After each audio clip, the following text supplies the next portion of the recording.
The views expressed on this podcast are based on a satirical and at times comical view of the subject matter. So don't get your panties in a wad. Live long and prosper, fuckers. Let's get the show started. Big O! It's showtime!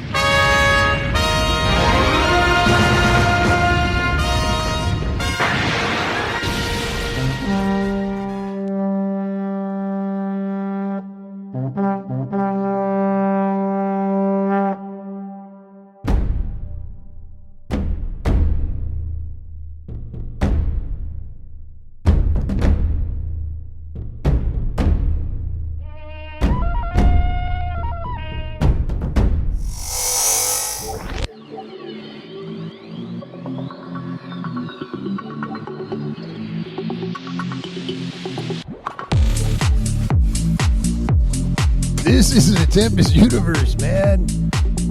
Hold on to your ass. You're in for a hell of a ride. By the way, that was the one and only Tom Selleck saying, hold on to your ass. It is. Today, we have the one and only, the man that redefined the number 17, Ronny Dawson, on the podcast. Now, he is, of course, Ronny has this thing with Skype. It doesn't like him. And honestly, Ronny, Skype doesn't like me either. So we are currently waiting for Ronny to get up on in here. And so he'll be on here shortly. He's working out the Skype situation. But welcome to the Tempest Universe. I am your host, Manny. And I'm here with you. Together, we're going to hear from Ronny Dawson about his experience being part of the UFO Megacon in Laughlin, Nevada. And so initially this was supposed to happen on Monday, but schedule got all fucked up. So it's happening today, Sunday night. And on Tuesday, some of you have been asking me, like on Twitter, on Facebook, on Instagram, like, Manny, what do you think about the UAP report that was presented to, the intelligence, non-intelligence committee? Sorry, I had to correct myself. Yeah, you're going to get that reaction on Tuesday. So on Tuesday, it's all about the UAP report. We're going to have the Asgardians come in and chat about this 10 p.m. Central Standard Time. And also, if you guys want to chime in, please do.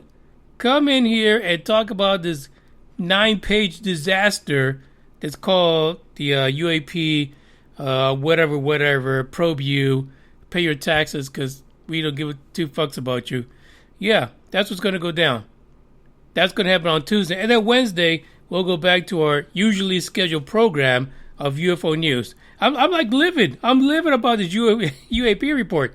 And, we didn't expect a whole much. And, thank goodness they didn't give us a whole redacted nonsense. I praise them for that. But to give us a middle schooler's report on UAPs, you got to be shitting me. That's all I got to say. I'm not even going to say that. This episode, by the way, is brought to you by Maker's Mark. I've been on Maker's Mark for the last 3 hours. It's one of those drinks that whenever Big O and I got together, that's what we pulled out. Either that or some crazy, weird, whiskey brand from Texas that no one's ever heard of. We had one bottle. It was so fucking big, we called it Thor's Hammer. But Thor's Hammer was no match for us. This is what we're going to talk about Ronny today. Ronny has had quite a time, and we will let him share it. But, one of the things that we said early on, and by the way, here is Ron Diesel right now. Ronny Dawson, welcome to the podcast. Hello. Man, I finally made it. Thank goodness. I was like, Ronny, you've got to do it. You got to be here. Yeah, I've been here. I just can't get my internet completely crashed, and then I can't get my phone to work. So it's been hard getting on here, but yeah, it's rough. I'm here now. It's rough. Ronny, I was just telling folks that you're going to share the UFO Megacon experience, but there is one thing. So the other day, I was on Discord, and Pucky's like, I need to go back and listen to Ronny's story all over again. Because Yeah, he forgot a few things. Now, how anyone could forget 17 is beyond me, but we we Well, we you don't think about how long the story really is. I was on Fade to Black with Jimmy Church the other night, and I talked for like, oh man, I was close to 3 hours, and we just starting to get into the 17 story. You know, right. Yeah, because you know so what? We didn't even get into it hardly. Yeah, for almost like 2.5 years. Like when Big O and I first heard your story, we weren't at the 17 point at that time. No, it hadn't even happened yet. You Right. know, by then I was just seeing some UFOs and catching some footage and talking about the lights out in the fields and the cattle abduction and all the other stuff. You know, so Right. it's been like an ongoing story. You know, and like I said, the alien visitation didn't happen until August 2017, and then the 17H penile augmentation clone transferences that didn't happen until February 2020. You know? Exactly. Yeah. Yeah. And Big O was already gone from the podcast at that. Well, he show up once in a while, like every 6 months. But yeah, so Right. I don't even know that he ever caught wind of the 17, to be honest. And probably Yeah, no. I don't think he did. He may have never heard that part of it. You know, yeah, that's pretty new Yeah. part of the story there. Yeah, true story, absolutely. So here's the thing. The first thing I got to say is that Big O at one time was telling me, hey, we got to go on the road with Rodney. We got to go out with Rodney and go to all these UFO conferences. And, of course, I'm looking at my wallet, and I'm saying, no, that's not going to happen. It's impossible. Yeah, I was surprised I actually got invited to one. You know. Yeah, but it's a good thing, right? It's a good thing.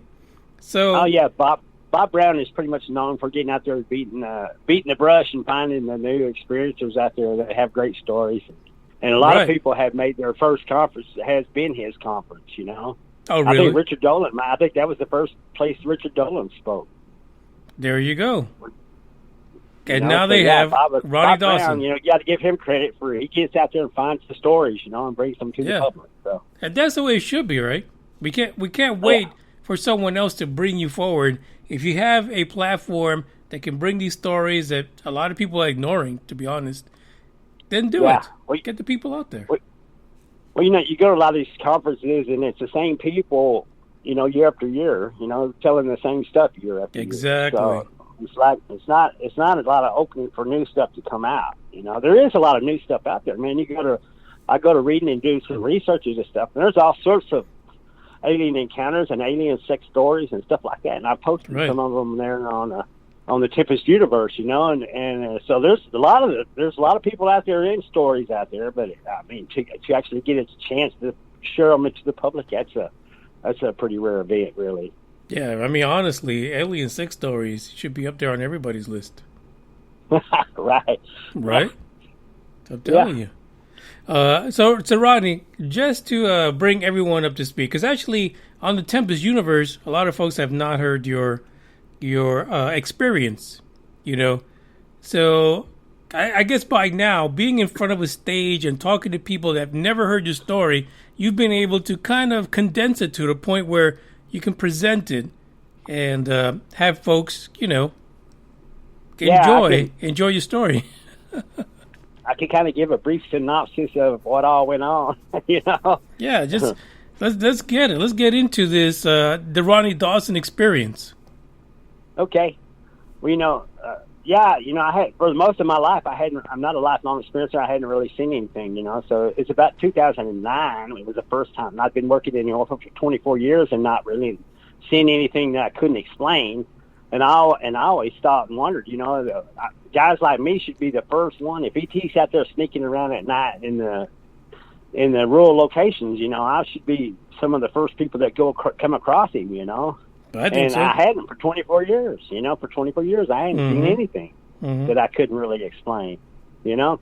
But about 2009, it changed. We started seeing some weird stuff out there, just lights moving about the trees where there wasn't no explanation for them.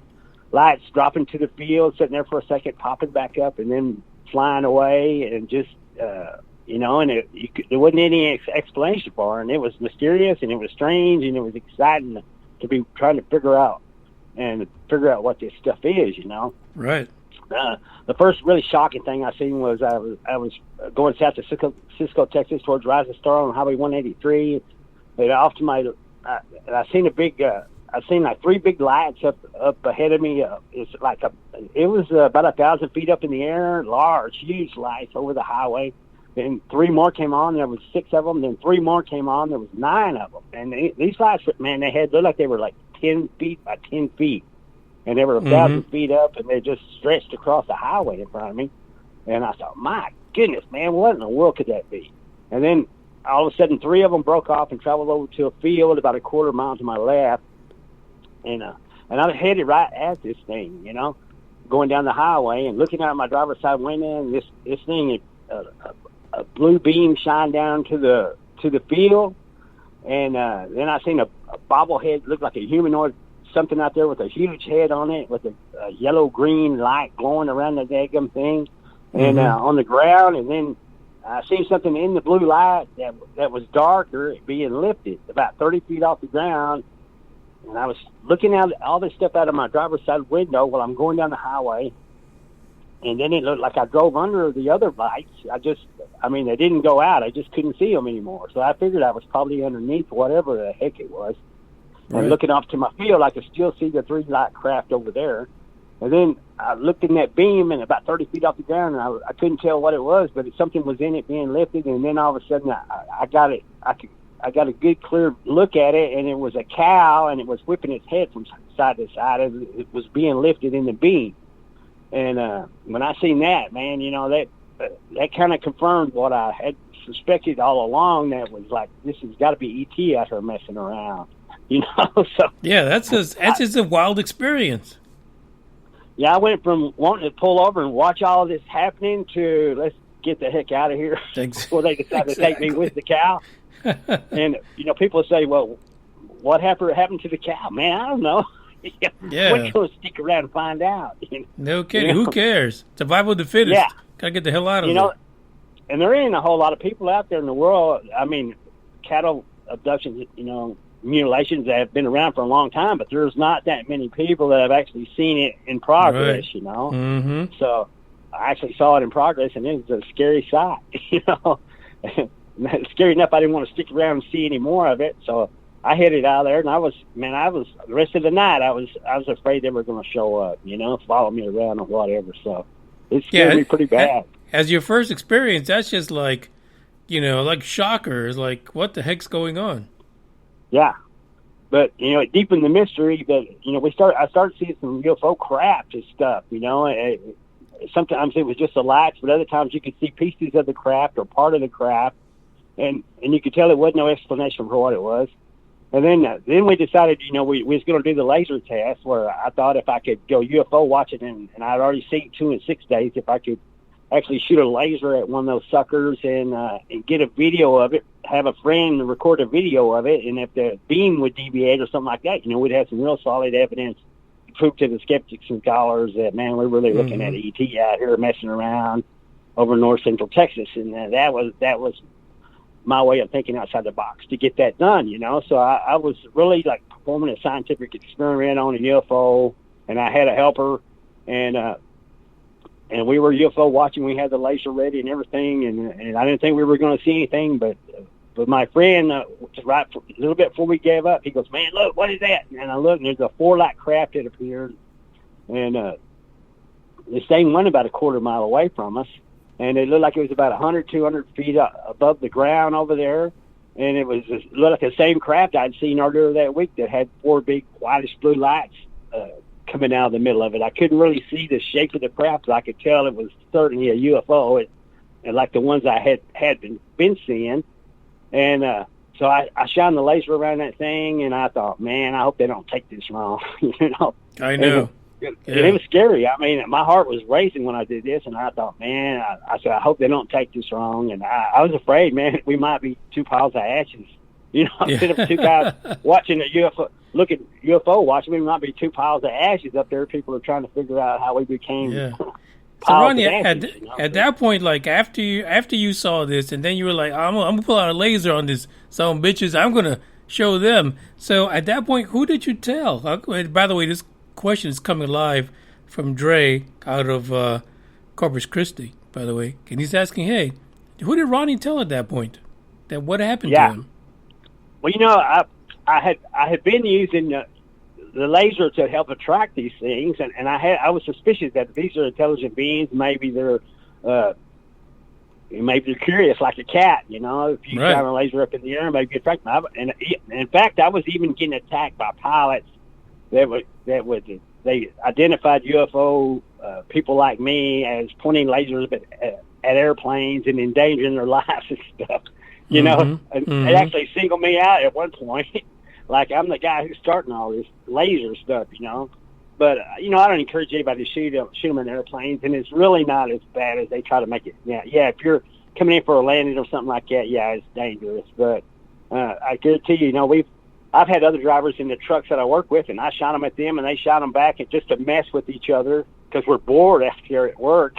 Right. And it's no more than really an annoyance, really, because even if it does hit you in the eye, you just simply move your head a half an inch or so, and you're out of it. It ain't like you have no escape from it. Yeah, so nobody needs a cornea that bad.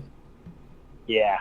It's not as dangerous as they make it out to be, but I could see if they were coming in for a landing. But I don't encourage anyone to shoot lasers at planes, and it's highly illegal, and you will go to jail if you do that. And I've never, ever shined my laser at a plane, but I did shot it on this UFO because it wasn't a plane. I knew for a fact it wasn't a plane. Mm-hmm.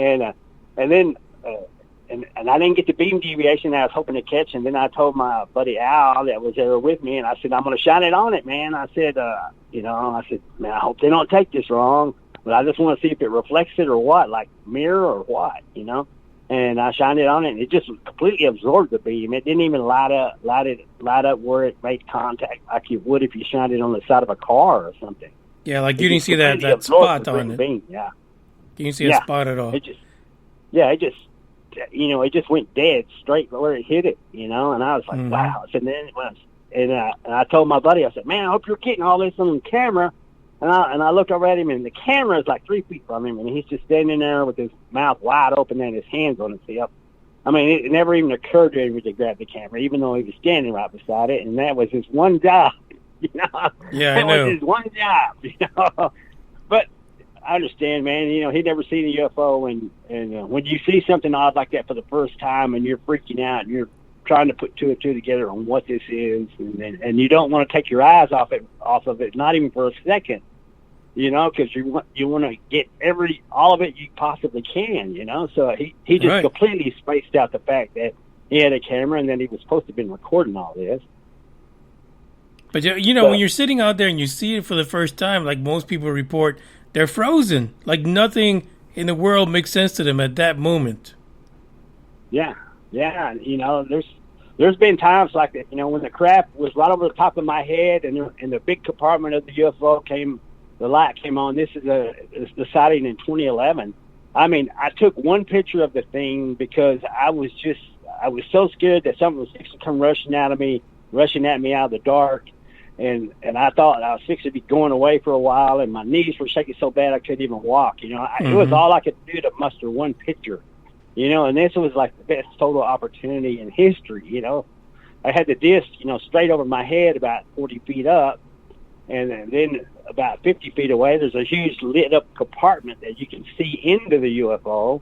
And instead of just filling my camera full of pictures, man, I managed to pull off one shot with shaky knees.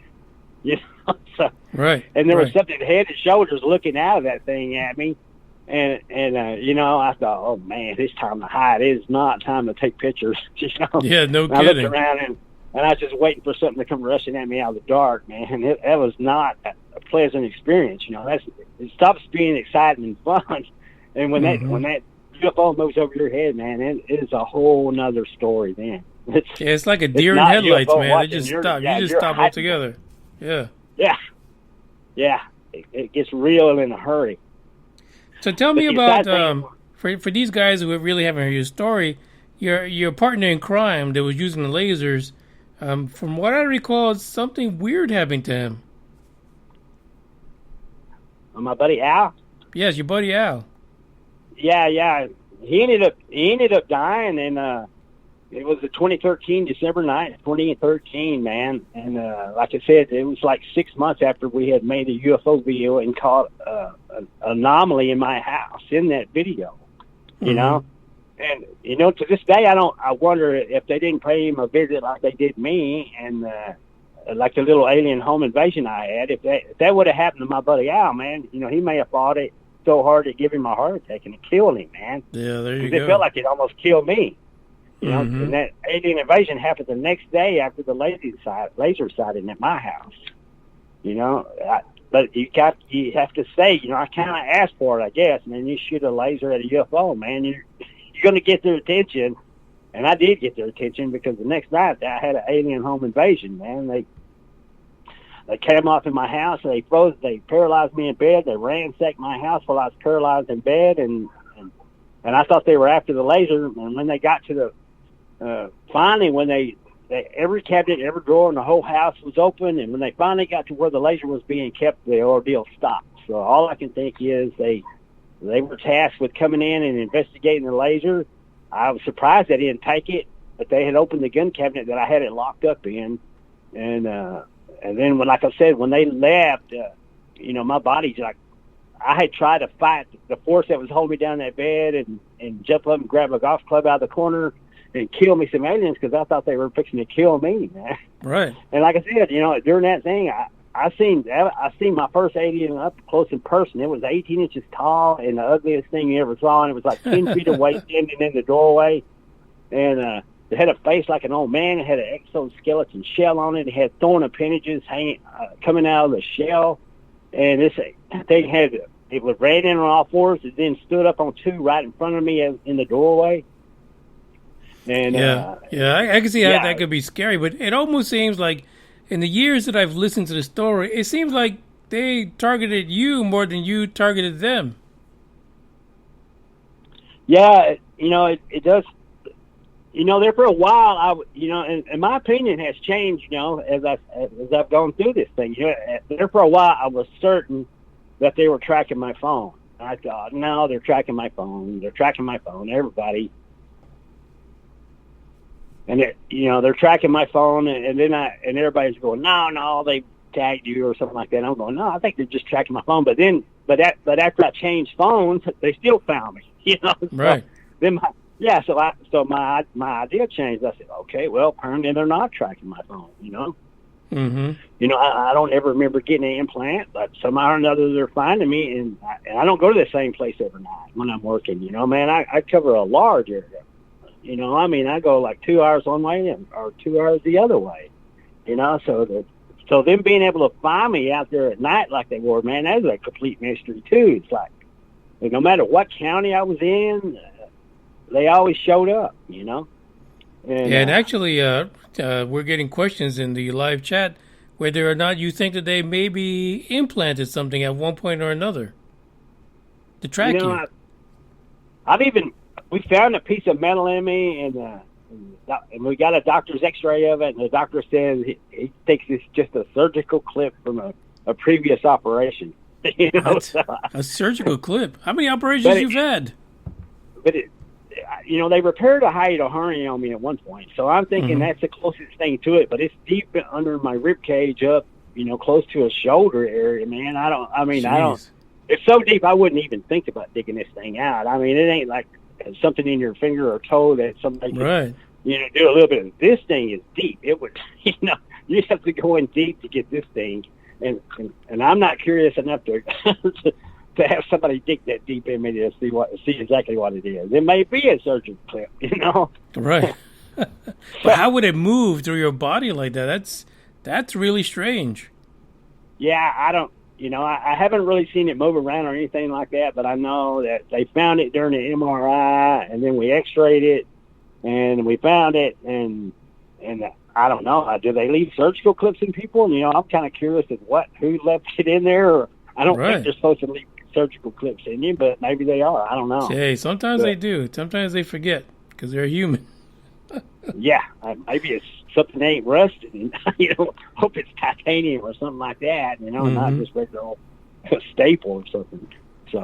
So you had this alien invasion. They came in to try to tear stuff up. They they kind of locked you into a body lock, and you experience all of this, and then what happens?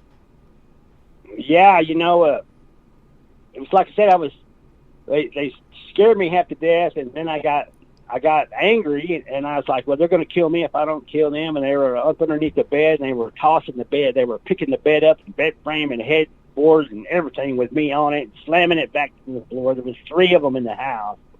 And the cat, jumped on the bed with me there for a minute until they started bouncing the bed, and then he took off. So, and I can move my eyes, and I was just bouncing on the mattress and completely helpless. And I decided, man, they're going to kill me if I don't kill them. So I tried to get up and grab a golf club and kill me some aliens. And and I was so mad that if I could have got loose and I could have got that golf club, I would have killed one of them, and then I would have drug it up there to the first news station and threw it on the newsroom floor and said, "There's your proof." There you go.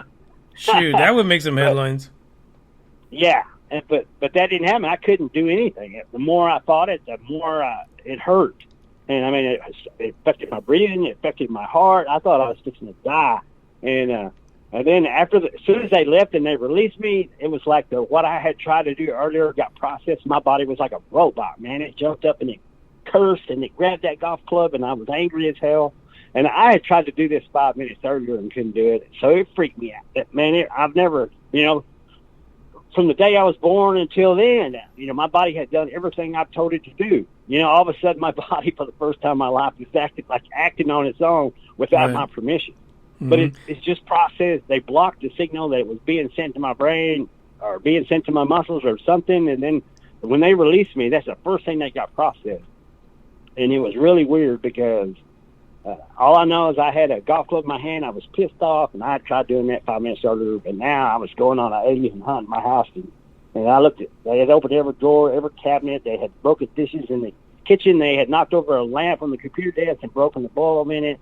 And even the drawers in the living room, on a coffee table, they had all them open too. Like they were definitely going through my house looking for something, and I could only assume that it was the laser that we had shot at the craft the night before. Yeah, they're kind of trying to teach you a lesson. But at this point, there was Ronnie was a single guy, right? You were there by yourself, besides the cat. Yeah, just me and the cat. That's all that lived here. My girlfriend was going to college. She lived over at Eastland, and she had student loans and grants and stuff like that. So we really couldn't be together as a couple until she graduated from college. So, it was just me here, me and the cat. That was it, And even after I got these things out of my house and stuff, I had alien biological. I had scratches under the bed. I had they had torn into the box springs. They had bent the wire mesh that had covered the box springs. Mm-hmm. They had run across the side of my wall. They had knocked stuff over on the counter in my kitchen. I mean, I had physical alien evidence of a home invasion in my house. But what do you do with that? Who do you tell that to? Who's going to take you? People say you should have called the police. The police. It ain't their police's job to come investigate alien home invasion. And they're just going to scratch their head and look for a meth lab and probably think you're hallucinating on something, And they're not going to take it serious, If we're going to take ET serious and we're going to take this kind of stuff, these rare occasions when you do get physical evidence like that, because the scientific guys are saying, well, where's the proof? Where's the proof? Well, they can't even look for the proof because they won't take it serious enough to even come to your house and look. Right. Especially back then, right? Especially back then. They didn't take any of that seriously. They say we ain't got no proof, but the truth is they've never really looked for it, Right. And the rare instances that we have had of it, nobody is willing to even take it serious enough to come look for it.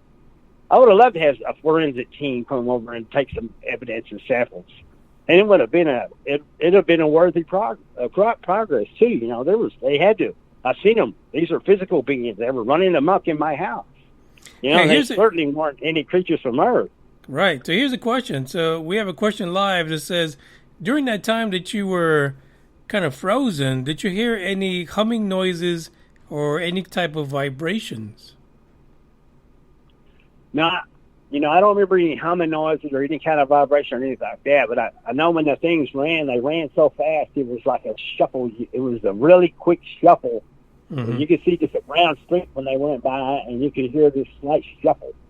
You know, it was like their arms rubbing against their sides or something like that. It was like a large insect or something like that. You know. Yeah. But like I said, I see them at one point. They run across a vertical wall. They run sideways across a vertical wall, like gravity didn't even affect them. You know. Right. Either that or they had I think some in kind of Texas they call hands that and feet hauling like ass.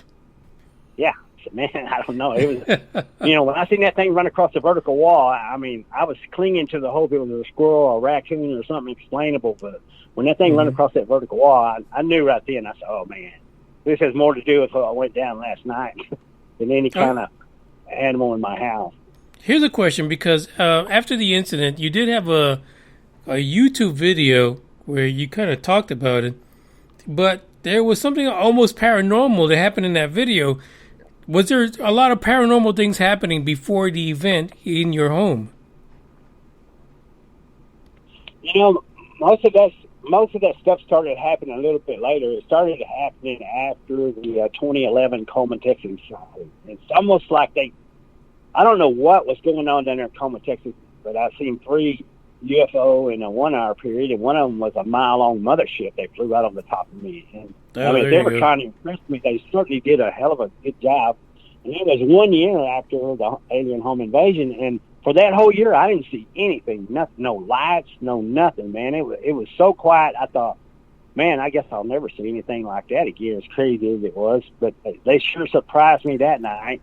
It was March the 2nd, 2011, and man, that was a wild night down there, and I have and you know, after that, it seemed like the stuff around the house, the anomalies, and all that stuff picked up too. So I almost like they tasked some of them with watching me or something, you know. So, and I think and like I said, we were filming that video, some of the footage I caught in 2011 at my house, and you know, 1:30. It's like a man escapes that introduction. With pictures to prove it, it's on YouTube. It's got 907,000 views, that one UFO video. It's just a video we recorded on a phone in my house, you know.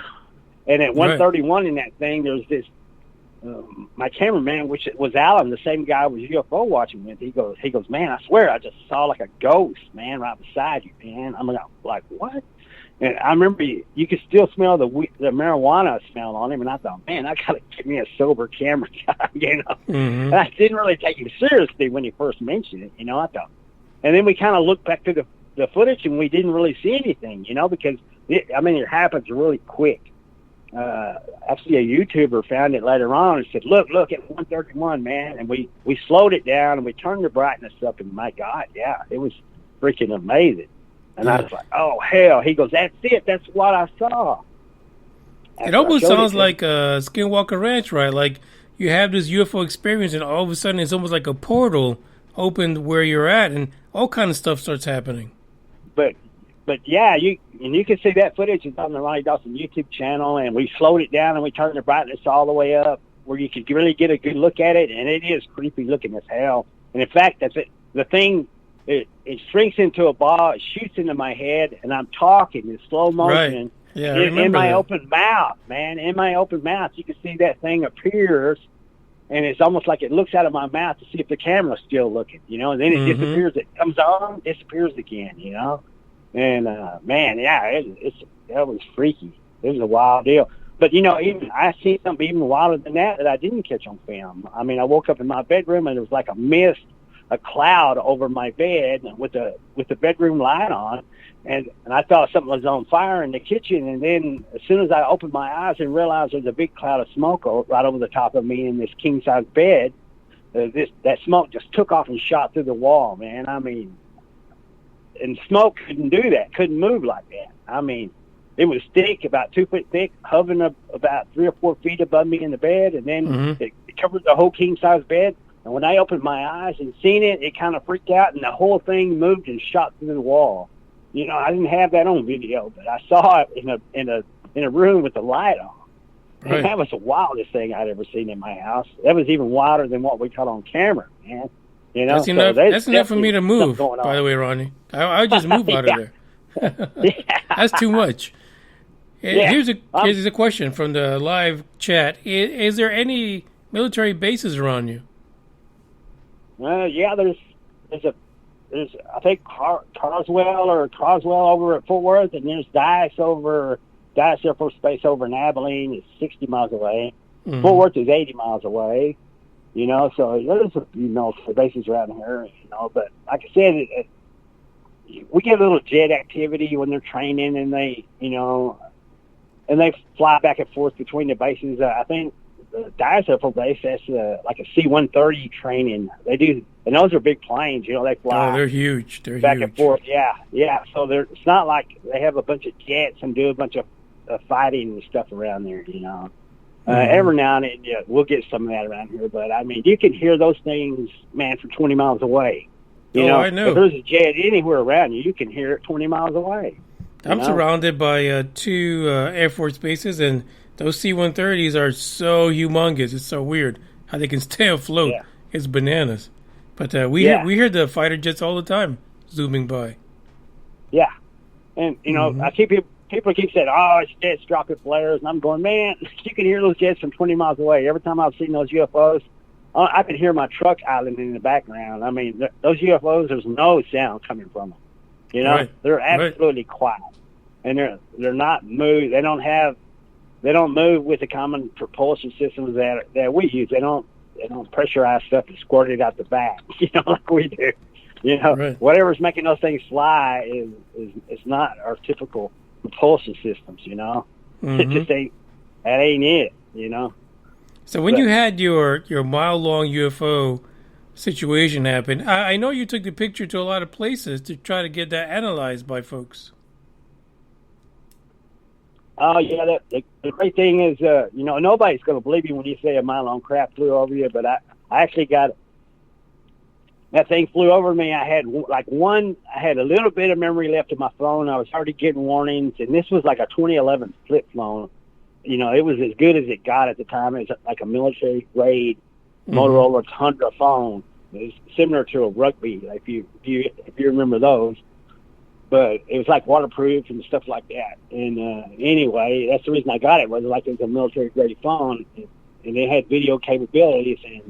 And that big craft flew right over the top of my head, man. It took 3 or 4 seconds to pass over it. It looked like solid rock on the bottom, and that thing, it kind of pendulated, and then like the first part, it pendulated across the ground, then it started going up, and then it shot off, and then it did a flip and started coming back, and on the bottom of it was solid rock. It had a tight V-shaped craft that was a mile in total length, and on the top of that daggum thing, there was structures, there was buildings, and there was power lines, fluorescent blue lines flowing across the surface of it.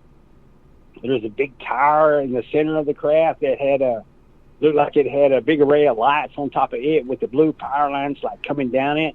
And you could see all these structures and stuff on this thing. It looked like a city on top of this flying rock, And then thank God I got some footage of that thing, because nobody had ever believed it.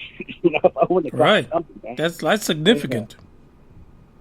And like I said, I was looking at the display screen in horror, and I couldn't even, as big as that thing was in the sky, and I couldn't see anything on my display screen, and nothing but black. Yeah, I held the phone still, and I hit the record button, and you can actually look at the video. Actually, where I was recording the craft, I got lucky. The craft actually moved in front of my phone. The left part of it, one of the left sides moved in front of the phone while I was recording, or otherwise I wouldn't have got anything. I was shooting. You could see the stars stay in the same place, and the craft appears in my phone and then moves out. So, I'm just grateful that the thing actually moved in front of my phone where I was recording.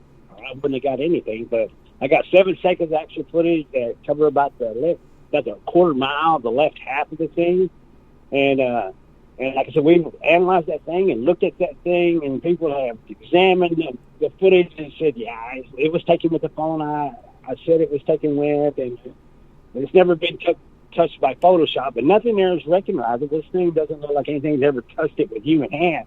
And there's some stuff on there that just there's no explanation for it being there. There's like there's like a alien insectoid creature standing on the top of this thing. That'd be the equivalent to a person sitting on the wing of a 747 in flight. you know, how these guys were on top of the craft and moving around and walking on the craft while this thing is jetting through the air. It shows you that they got technology way beyond anything we can touch. Yeah, you know, they're walking around on the surface of this thing and it's flying around like a jet, and it's not affecting them at all. Okay, we've been hearing that lately a lot, haven't we? Yeah. And, you know, the skeptics and the critics that laughed at me, and they called this is the first rock UFO. They call it the Flintstone UFO. You know, they're going, look at that. We finally caught a Flintstone UFO because it was rock with the city built on the surface of it. But, you know, in 2017, when Oumuamua came by, that, you know, they stopped laughing then. You know, this thing looks very similar to Oumuamua. When you look at it in flight, you can't really tell it's a V. I thought it was a cigar shape for a long time, but when right before it left, it did a little tilt, and I could see that it was actually a V, not a cigar shape. It had an opening in the middle of it. Yeah. Yeah, it's an amazing sighting altogether. But here you have this sighting. You're going through this, and I know that you reached out to a lot of people to try to get them to examine like your video and your photos and stuff like that. But you kind of hit those roadblocks. Yeah, well, you know, people have so many demands and expectations. They said, well, there's no trees and there's no houses in the footage, and I'm like, this is a mile-long craft flying above the trees in the middle of nowhere, Texas. You know, there's not city lights, there's not street lights or anything like that. This thing is huge above the trees, just blocking out the biggest part of the stars at times, you know, in the sky. You know, this thing is monstrous. But then I had a professor, astrology professor, said, look, you know, said, if you could find me some starfield pattern in this thing, look through the video, find a place where you could identifiable starfield pattern. He goes, man, you could tell a lot by that, even more than trees and houses are only good for a couple of 100 years. Those starfield patterns in the sky will prove the size of the thing and the direction that you're looking and the actual location that you're at and everything, you know. And so I went through the footage and I took the star maps and I found the ones that were stars as opposed to anomalies from the poor resolution of the camera, the stuff that stayed there even though the craft was moving. And then I decreased the visibility of it to what you would see in the Texas sky as you was looking at it. So that I looked for the brightest part of the stars that would have been showing in that direction, looking in that location in that direction. And then I found a bunch. Yeah, I found the starfield pattern behind the actual footage, you know. So at that point, you know, you got something in the air. You got an identical star field behind it that identifies this thing is huge.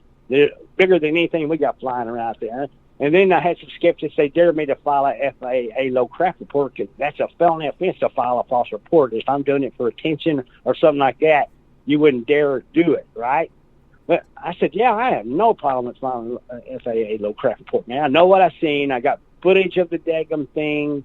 It has to be on radars. You know, I had no problem at all filing an FAA low craft report.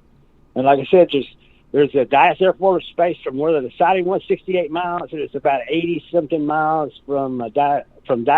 Abilene Regional Airport, 68 miles. Right. And 139 miles away at Snyder, Texas, there's a 600-mile military radar.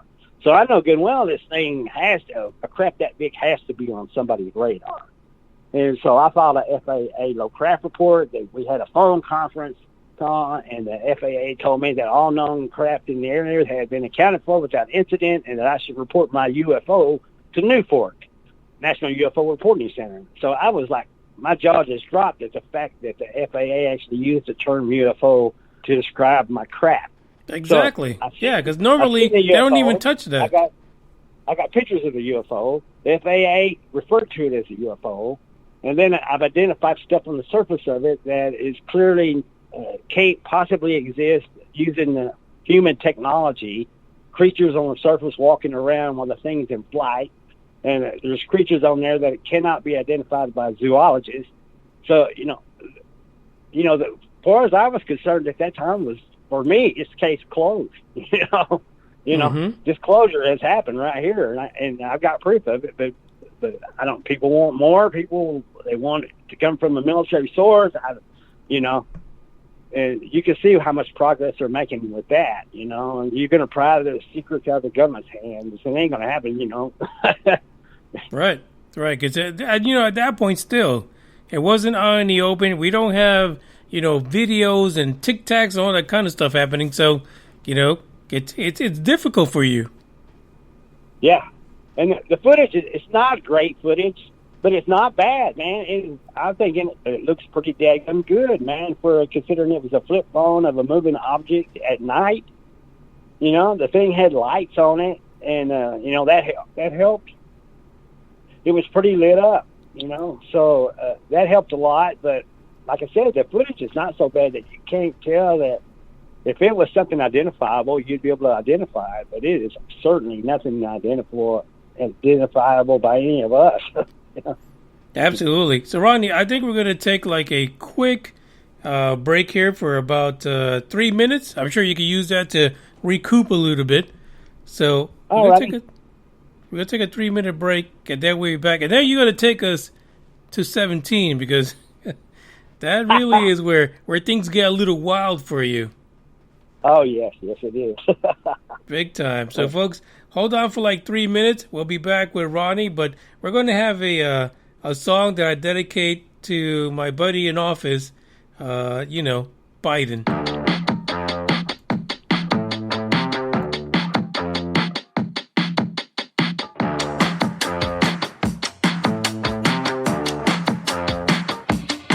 Don't force me out of bed in your society. Don't push me down the road you've been down.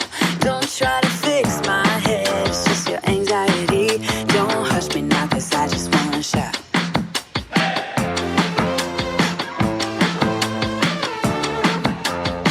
Don't make me dance to the tune that you're humming. No, my body don't move like that. Don't make me pretend I don't see your shortcomings.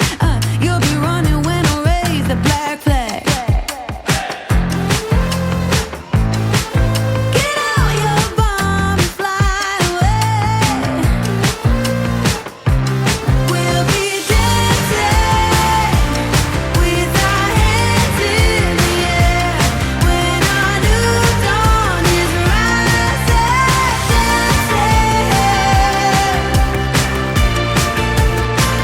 To the break of dawn. You can't keep me in a cage made of tired ideas. It's rusting out faster by the day.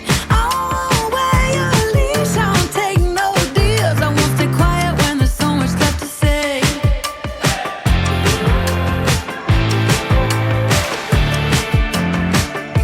I'm not buying no mirage of suburban life when there's a fire raging just outside our door. You talk about peace on earth and the summer of love while you're sleeping on pills through the war. Get out your bomb and fly away.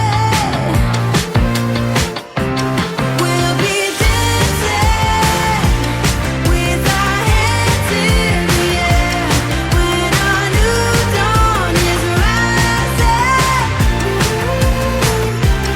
We'll be dancing with our hands in the air when our new dawn is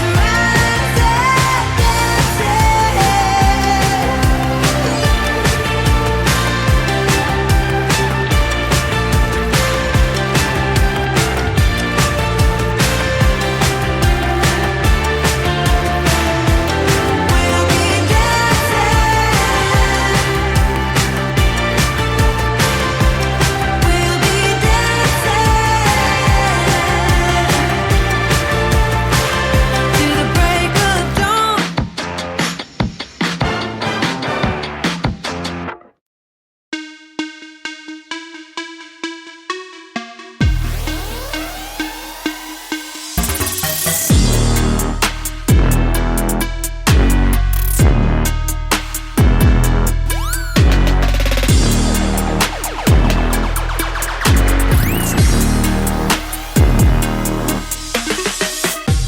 Okay, we got the one and only Ronny Dawson. I figured we'd take a break so that Ronnie can give us the full 17. But Ronnie, we have a question for you here.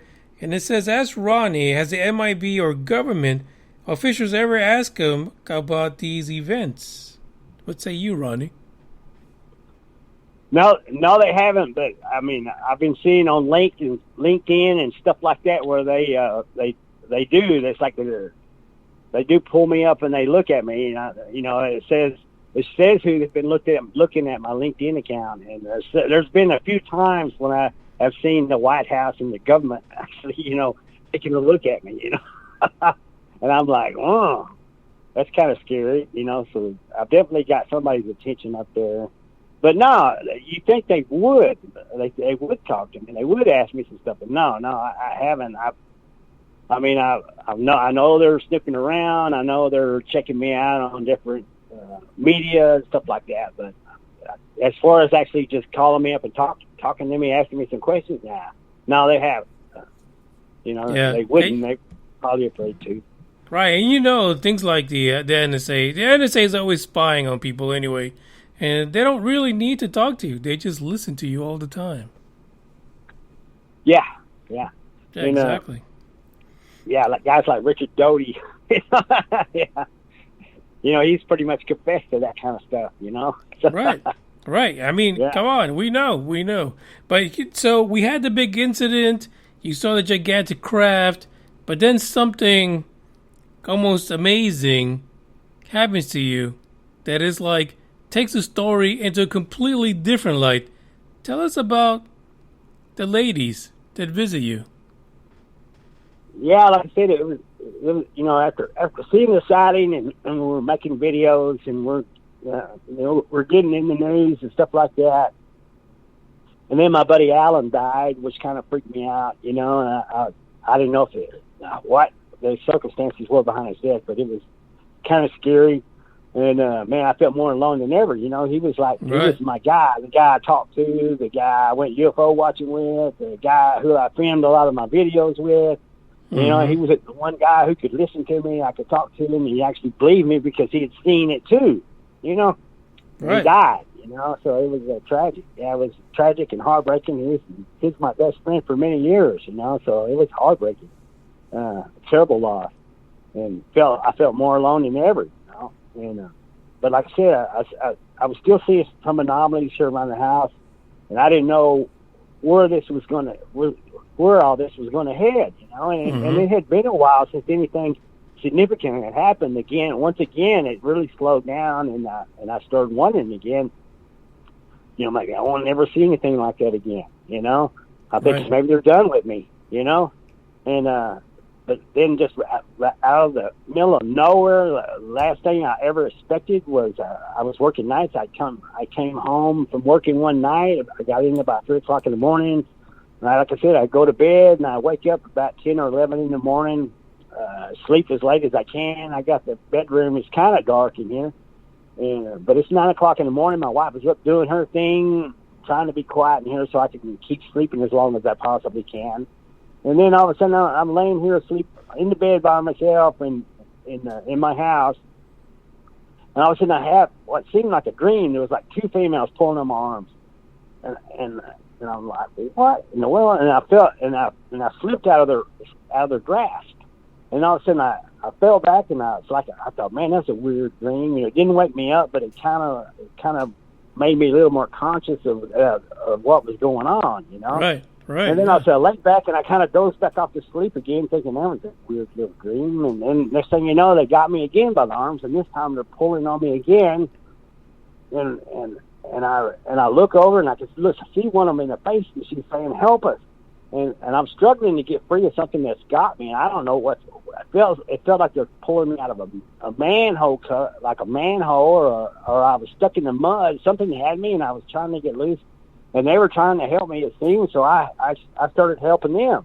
Mm-hmm. And I started trying to get loose from whatever had me, and the next thing you know, I found they pull me loose, and I come rushing forward, and I ended up just standing. I was standing in the middle of my bed. I didn't know they had pulled my consciousness out of my sleeping body for a conversation. That's what they told me. And they looked me in the face, and they said, "We're not from your world. We've been observing you." They said, "The people of our world want to make open contact, and the people of our world want to meet." And I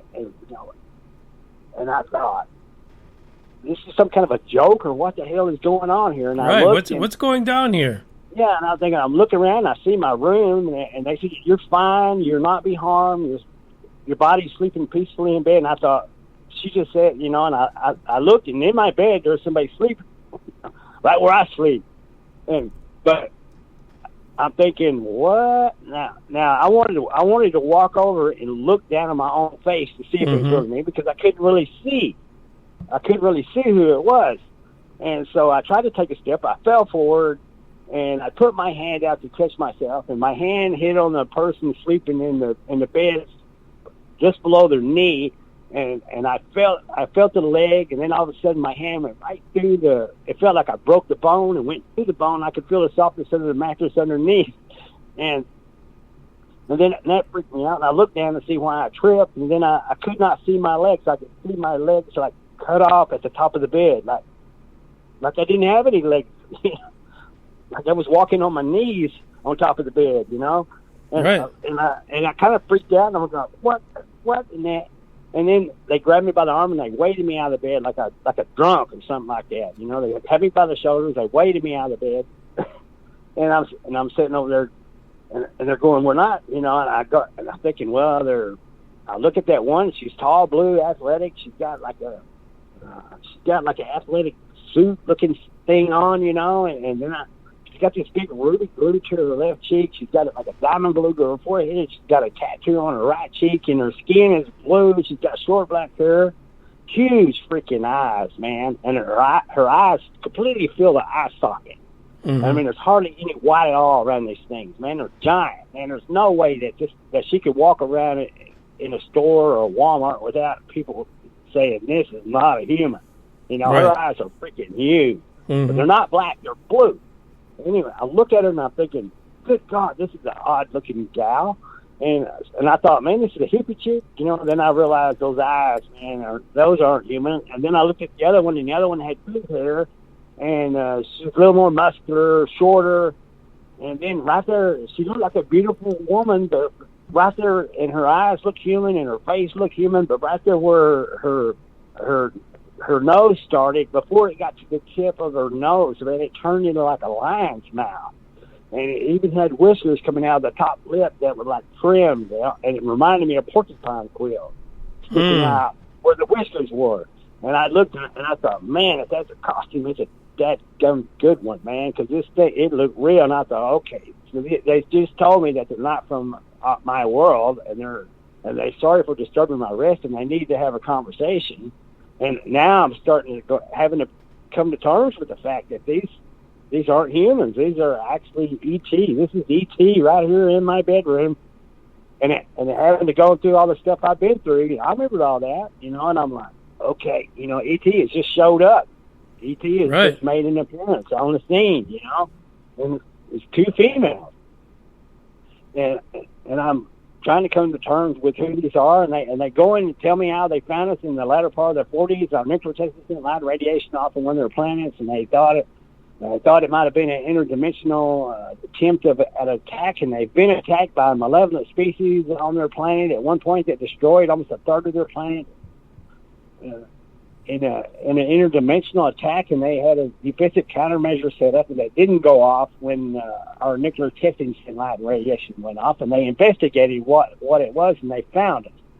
And so, and they have been watching us ever since. They thought we might have been in allegiance with the enemy or alliance with the enemy, so they were very cautious about making contact with us until they fully investigated us. And like I said, they spoke English with their mouths. Even the cat lady spoke English with her mouth, but she couldn't make certain syllables. And I don't, you say, how could they know English? Well, they've been here since the latter part of the 40s. I've only been here since 1960, and I speak English, so why wouldn't they? Exactly. Why wouldn't they be able to speak English? There's a point to your story that kind of makes you wonder, right? Like we start messing with nuclear devices, and we have no idea what the impact is, like interdimensionally. All the forces that we release with these weapons. I could see that maybe we broke through something.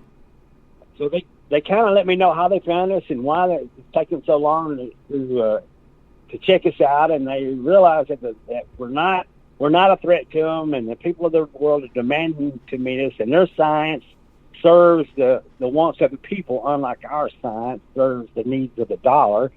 And so it was kind of like it's kind of like scolding us as a humanity, I guess. It kind of sounded to me like they were looking down their noses at us, like their science serves the wants of their people, instead of ours. So I was like, okay, all right, I get it, But anyway, I'm coming to terms with the fact that these ET series they're having a conversation, and they're telling me all this, and then they show me this clothing. They're wearing clothing. Now the cat lady, now she's wearing a white blouse and blue jeans of all things. Now she ain't got no shoes on. You can see her big leopard feet, man. Leopard sticking feet out the bottom of them. Yeah, but she's got this white blouse on, and these blue jeans, And the other one's got like yoga pants on and some kind of like a athletic shirt on, and they said, yeah, they said just watching our world has already affected their world. And so they fell in love with some of the clothing that we have here, and they've mocked them and simulated them out of the products on their world, and the women on their world are taking a liking to some of these clothes, and they're wearing them to the frustration of the men, because now the men have to wait for sex until the woman disrobes. And they said they didn't really have clothing they wore on a daily basis. They had ritualistic clothing that they wore for certain events and stuff like that. But our clothing ideas had caught on over there and were becoming very popular. So their world is already being affected just by watching us. That's what she said. Right. And she showed me that she had on yoga pants. She said, yoga pants, those soft. She rubbed her hands on her legs. And I thought, my God, that's the oddest thing you ever seen, because she sounded really excited when she said it. So it's interesting to point out too that while you're having this kind of like interdimensional out of body experience with these ladies, is that back at home, your wife is there, but this is the same individual that you mentioned earlier was in college, right? When you had your first incident. Yeah. This is years later. This is 2017 now. So she's living with me, and she's moved in with me, and we've got kids. Right. And so I'm sitting here talking to these two, and they're telling me all this, and guess who comes walking through the bedroom? Here comes my wife. She goes walking right by us, man. I'm 10 feet away talking to two alien women, and I see her just as plain as daylight, and I'm shocked that she ain't looking at us like. And I realized, okay, well, they were showing me that when they walked me out of the bed, that you can move through solid matter. And she had me put my hand on the cat lady's face and push, and my fingers went into her head eventually. And I could almost feel the brain matter inside her head and the wetness of it, but my hand wasn't wet when I pulled it back out. So it's just my wife walking through the bedroom to the bathroom. It's like 9 o'clock in the morning. And I looked at her like, my God, why can't she see us? And she said, look, this is where we've been observing you from. This is where the people of our world and the people of your world are going to meet, because we're safe from bomb, bacterial harm, and physical violence here. This is the perfect meeting place, and this is where we will meet. And she said, we've been watching you from here, so they can't hear or see us.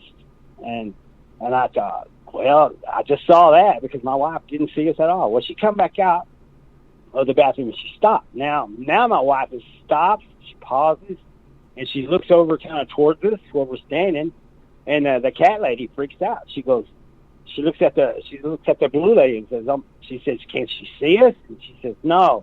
And the blue lady pointed at my body sleeping in the bed. She said, no, she's looking at him, and she pointed at my body sleeping in the bed. And she paused for a second, and then she went on her way. And I asked my wife later, I said, I seen you do this. I said, why did you do that? And she said, I was sitting here having a conversation with two aliens, I swear to God, when you did that. And she goes, yeah, I do that. She said, I stopped.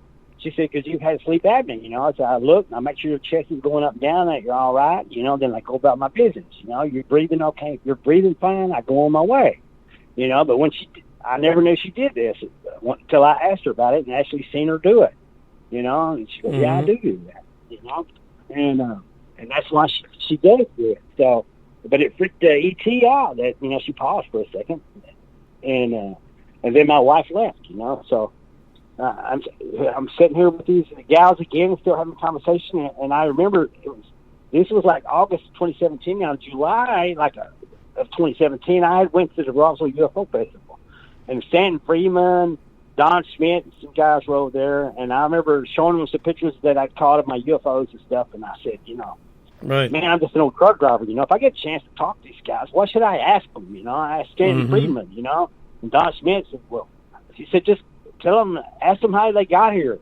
And I think Stanton said, no. He said, tell them to show you how they got here. They said, if they tell you, you might not understand it, but if they show you, you might have a better idea. So Exactly. I remember him saying that. So, and I told him, I said, hey, is it possible that you can show me how y'all got here? Because I know this is a big time opportunity.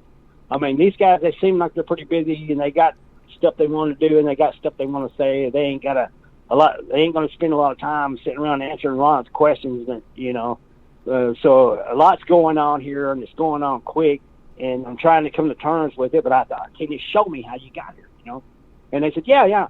They said, all you have to do is go through this wall right here. Remember, you can move in solid matter here. Just go through the wall right here. This would be a good place. Just walk. And I'm going, okay. And she goes, yeah, you'll be able to see where I come from. You'll be able to see my world even, she told me. And I'm going, wow, that'd be cool. I didn't know I was walking into a tunnel, walking into what?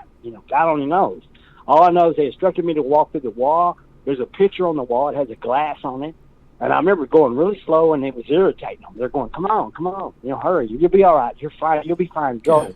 Yeah. And the glass was hitting me in the face. I was afraid it was going to break. So a little nervous to do this. Yeah, it was irritating me. But as I started pushing against it, I could feel it going through my nose. I could feel it going through my brain.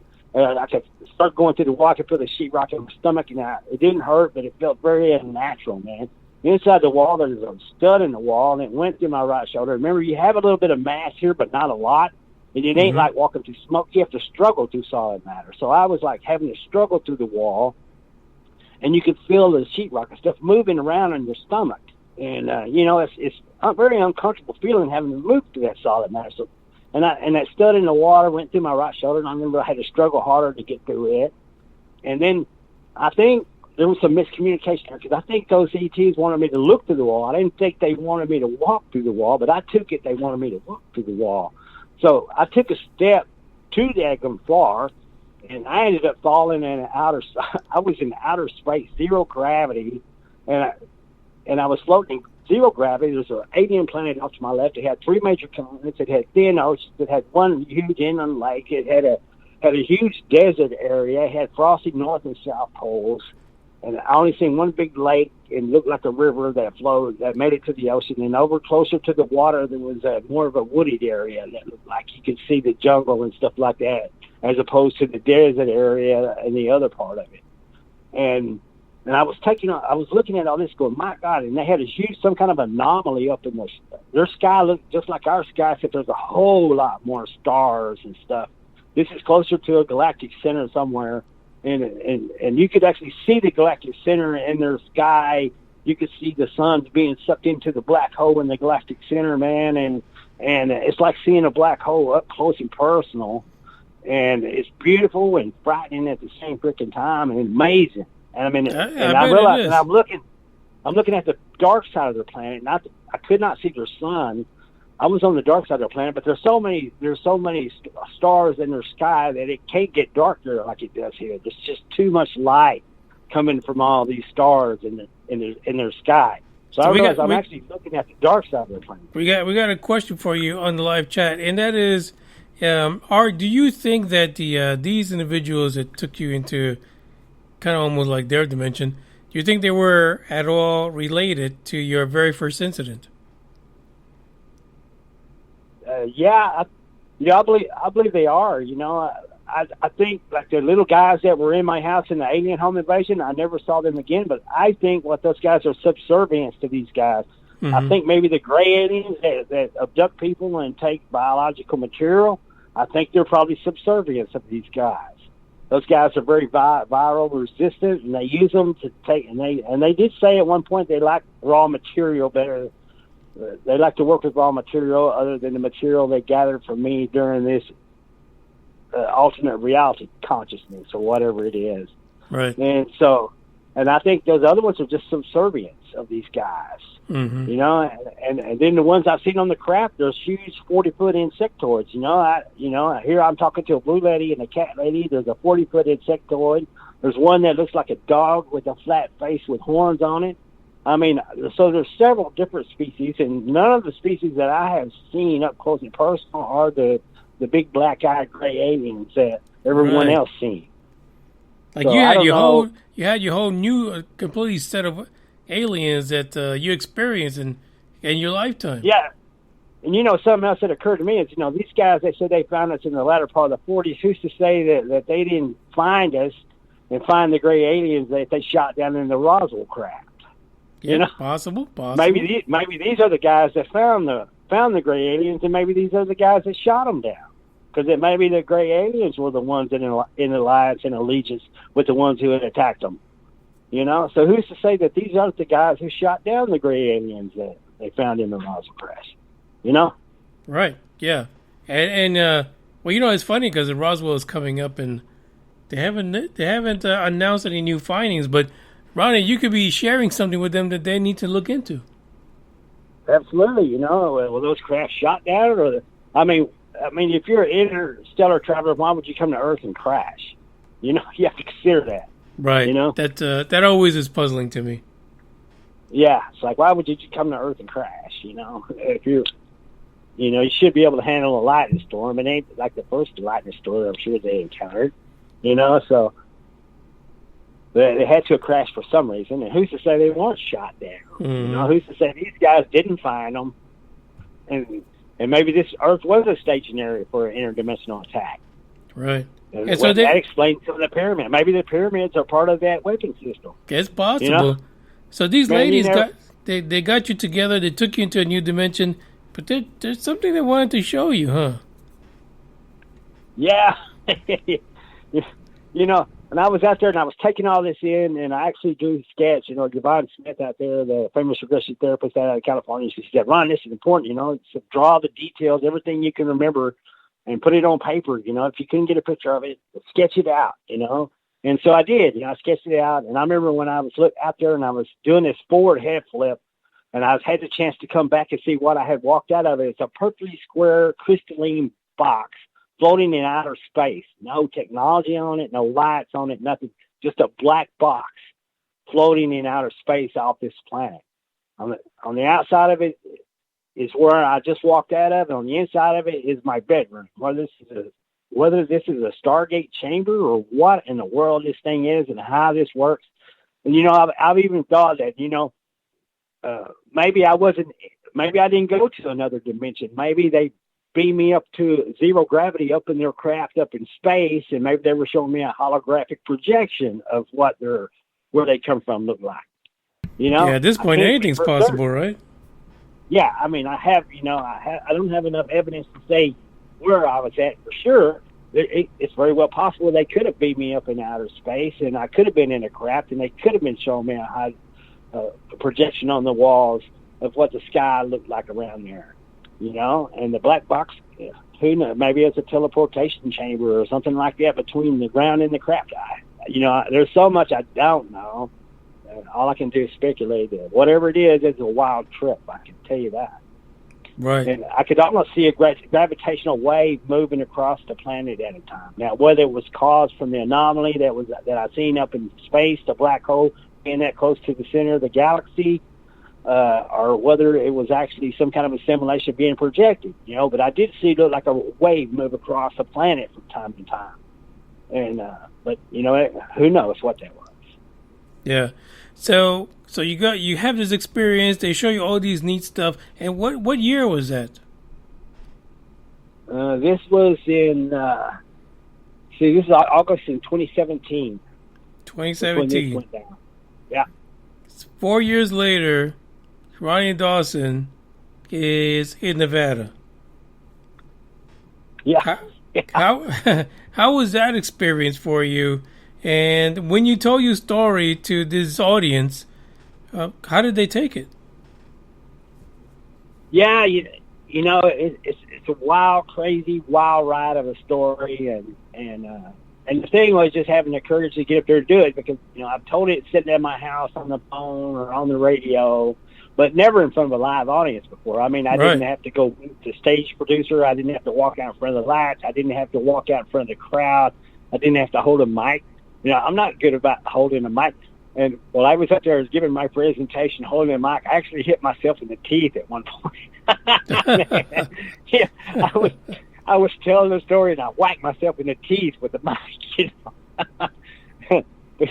because I'm not used to holding a mic, So Right. And then me and the sound guy were fighting because I keep pulling it closer to my mouth, and it's too loud, and then I pull it away from my mouth, to make the sound right. And he's over there adjusting the volume, trying to make it right. So I think me and him, he's probably not happy with me, because we're sitting there having a battle over the sound, the whole time I'm doing my talk, Right, I'm that's thinking too funny. it's all in my control, but it's not in my control. There's that sound guy over there adjusting the volume. So I'm constantly moving it too close or too far away to try to adjust the sound, because at one point it's about to blow everybody out, and then I'd move it away so it'd get a little bit quieter, and then he'd probably turn it down, and then it was too quiet, so I'd have to move it closer again. So yeah, it was a wild, frustrating ordeal, but you live and you learn. Right. But this is it. But yeah, So you're up there. You're about to let people know your story. Any butterflies going on? Yeah, it was pretty nervous. It was pretty nerve-wracking, thinking, man, I'm going to have to go on this stage, and excitement's high, anticipation's high, and I've been, Barbara Lamb had an experiencer group. I love going and hanging around the experiencers. Right. I'm one of those guys, man. Mm-hmm. So I go off in there and hang around the experiencer group. I don't talk to anyone the first day I'm there. And the second time I go there, I end up sharing some of the alien home invasion story. And Barbara Lamb, here's enough that she gets fascinated. So when I go out on stage, guess who's sitting in the front row? Barbara Lamb. Barbara Lamb's front row and center. Okay. She's got an interest in here. She's ready. She's ready. She wants to hear the story. Mm-hmm. Now, you said that you've met a couple of, popular ufologists or podcast hosts or show hosts during your time there, because you got to do a little hobnobbing. Oh yeah, man! I got to, and I don't really know all these guys. A lot of these guys they're at every UFO conference, man. So I don't really know a lot of who these guys are, and I got to meet some people that I've known for years, like Eric the Awakening Man. We used to do that. One of the first podcasts I did was yours, and I did this Monster Castle Paranormal radio podcast. Yes. And that Wolfman Mike guy that runs that show, man, he's like half drunk, and you can hear the bong bubbling during his shows. And he's got the mic with him when he's going and take a leak in the bathroom, Right. And yeah, and everybody's. And then he gets the guitar up and makes songs up, right in the middle of the show. Mm-hmm. And so it's a wild ride. And I did this with this Eric guy, and Eric the Awakening Man actually showed up there. So I actually got to meet him first time in person. So that was nice. exciting. And he's big buddies with all these guys. He's buddies with Jimmy Church and all these guys. So they say, hey man, we're going to a party. Jimmy Church is having a party down at the pool, and they got a big cabana, and man, we're going to go. We're going, all right.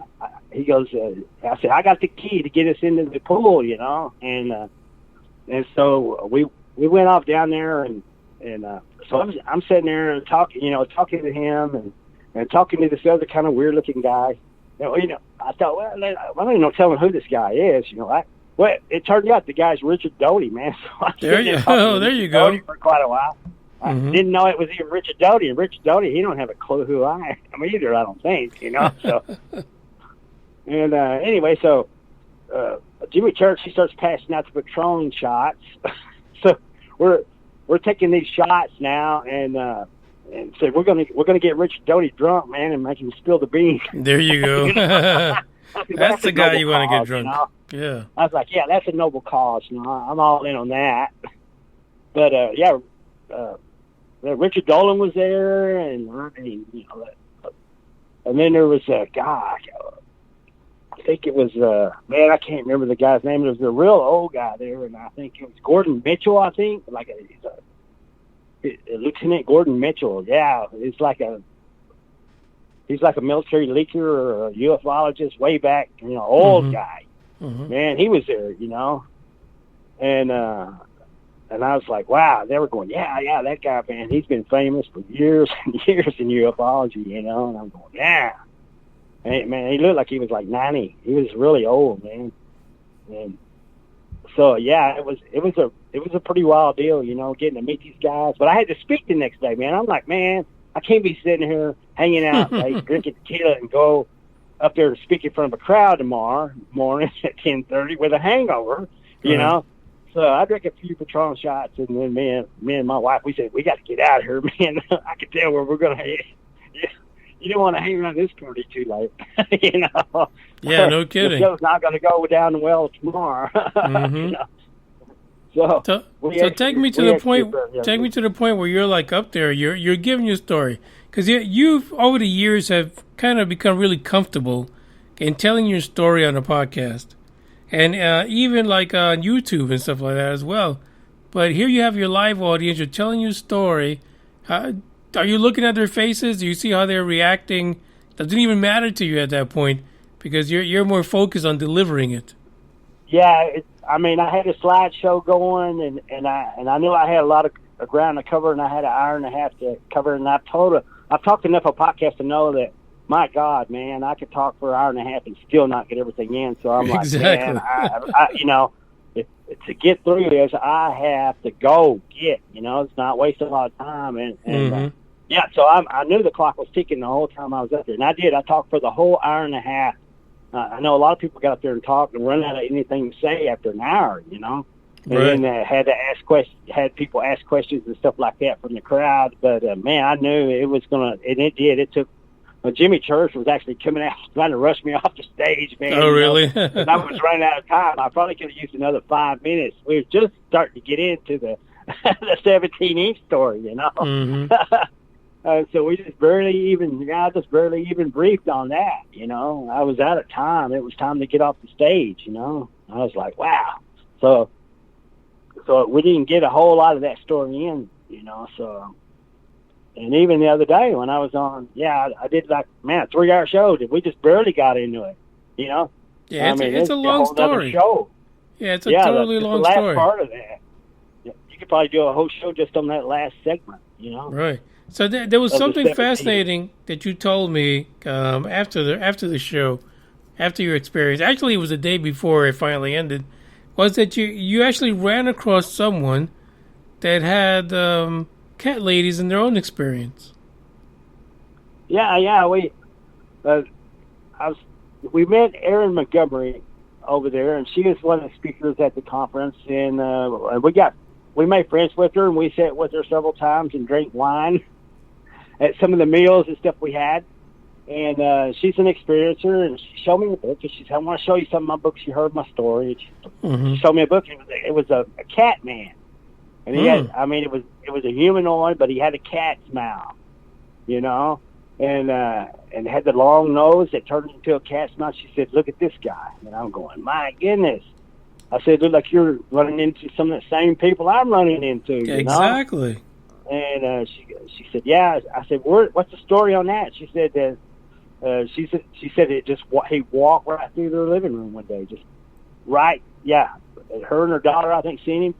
He just appeared like a ghost and just walked right through their thing, And she drew a sketch of him, and and she's seen a lot of stuff and had a lot of experiences, and she's got a book called The Dirty Little Secrets of a Contactee or something like that. Yeah. Right. And anyway, I've talked to her. She said she'd be willing to come on your show, man. So yeah, we gotta bring her on. Anyone that gets to hang out with cat people, they need to be on the Tempest Universe. Right. So yeah, I got to meet a lot, and and she had a friend with her. She had a friend with her. It was pretty cool, and I just thought it was a friend she brought with her, so she wouldn't have to be alone during the conference. But her friend ended up being Travis Walton's ex-wife. Wow. And she has a kid with Travis Walton. I'm thinking, my God, I'm right in the thick of it, you know. Yeah, you're there in some ufology royalty. Yeah, she wasn't there doing his abduction and stuff, but she married him a few years later, and then they got divorced, and I think she has a kid with him. So I'm like, wow, So yeah, it's like amazing. Yeah, I would have never knew that. Yeah, no kidding. I wouldn't be able to pick her out. But overall, how do you think people kind of perceived your story, or did they accept it, or did you get a lot of support out of this interaction? Yeah, I really didn't know how it went down. I knew that everybody that was sitting there seemed to be enjoying it. I didn't see a lot of people walking out. Everybody was on the edge of the seats. Everybody was laughing from time to time, and everybody seemed to be having a great time, man. And I had no idea that after the thing, I had people. Even Jimmy Church said, man, I had people coming up to me saying, man, did you hear that guy's story? Oh, my God, did you hear that? And Jimmy Church was freaking out going, wow, I said, man, he'd heard my story way back when it happened. Right. I mean, back when it was hitting the internet and stuff like that, he'd come across it a time or two, but, he was amazed by it for a little bit and then went on to something else, so he didn't pay a whole lot of attention to it. But he never had heard, the whole details and the rest of the story and stuff like that. So, and there was a lot of people that were just fascinated by my story that had never heard my story. And like, this is the third radio show I've done in 5 days, man. So, you can tell my voice is starting to, I was about to lose my voice. Right. Oh, man, that's too funny. So, some of the guys are asking in live chat, did you come across any of those TV personalities? You find them on like different cable channels talking about UFOs. Well, I'm sitting there with Sid Goldberg. I think he's like one of the big wigs over Gaia TV, and he won a daytime Emmy Award for something or another at one point. And he was sitting there with us when we were with Richard Doty and Richard Dolan drinking the tequila shots, with Jimmy Church, man. So, and I mean, everywhere you looked, man, there was somebody famous. And I thought I was the only one there that was nobody. It was like everybody at this party was somebody, Yeah, I kind of felt like that was the only nobody there. Yeah, it feels like, maybe the Megacon, the UFO Megacon has kind of catapulted you because you even had quite a few interviews afterwards. Ah, yeah, man. It's, everybody's. I even had the Toronto Business Journal interview me, and I did an interview in my car while we were traveling on the Etiquette show that aired out of New York. And I was shocked that they would even be covering UFO experiencer stories. It didn't sound like they're like into that at all. But they for some reason, they bought it. They got in it. I did an interview with the old gal there, sitting in the front seat of my car. Yeah, that's fantastic. Hey, you get it wherever you can. So, Ronny, you think next year you'll be back at the UFO Con? I have no idea. I know they try not to use the same people every year, and they talk like they swap out with other conferences. The speakers kind of swap around and move around so that the people don't have to listen to the same people every year. So I don't know if I'll get invited to a different one. I don't know if I'll get asked back to that one. I don't know. It's a pretty cool deal. It was kind of nerve-wracking and at times, but man, we were traveling and we're not real jet setters.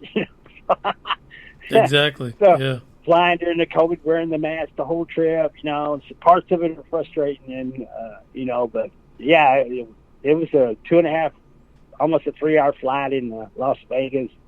And then we had to catch a shuttle from there to Laughlin. It's another 90 miles, I think. And so, and it was a long day, man. I mean, by the time we got on the plane, and then we got the shuttle, and we made the trip all the way to Laughlin, got checked in the motel. Man, it was like 2 o'clock in the morning when I turned in that night. That is a long day. That is a long day of traveling there. So after all of this, Ronny, so you've made it, right? This is what you've been shooting for some time. It's being on kind of like on center stage and kind of being recognized that you're experience is real, right?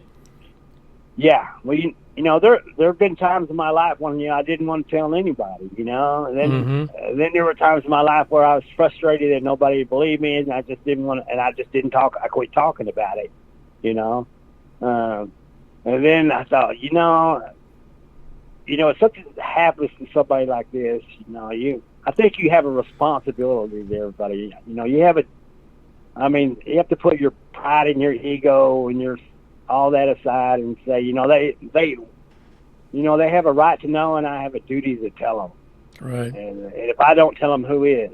And there ain't these experiences are very rare, and it takes a certain kind of individual to put yourself out there, and you're going to get whammed. You're going to pay for it, and you're going to be ridiculed, and you're going to be laughed at, and it don't matter because there are some people that know it's the truth and believe it's the truth, and they need to hear it. Even the ones that don't believe it, they can't say they weren't told. When it finally goes down, they can't say they've never heard it. They had the chance to believe it.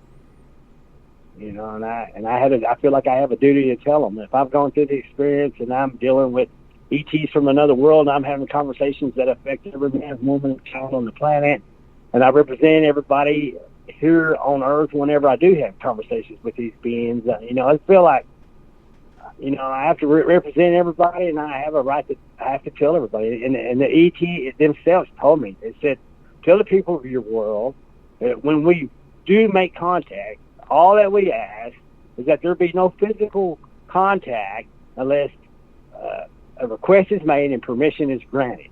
It sounded to me like they're setting up a first rule of contact. And she didn't tell me to keep the meeting a secret. Don't tell anyone. She told me, she said, tell the people of your world. And so she tasked me with telling the people of my world. She didn't task me with secrecy. And I thought, well, apparently they want me to talk about it. They need me to talk about it, and people have a right to hear it, whether they believe it or not. Yeah, that's it's kind of like a huge burden to carry, right? To bring any kind of a message like that to the general public, it's kind of tough. Yeah, I'm one of those guys. I hate secrecy worse than anything. That's why they call it the burden of secrecy. So even at those times in my life when I didn't want to tell anybody, it was like, man, it tears you. It's like you bottle this stuff up, but man, it's like that's the reason I like being around experiencers, that have experienced things themselves. I can tell them, I can talk to them, they can talk to me. I don't have to keep it a dirty secret. I can just get it off my chest. Right. And it feels good to do that. But I can't make nobody believe it. But I could, but I do have a responsibility to tell it the best I can.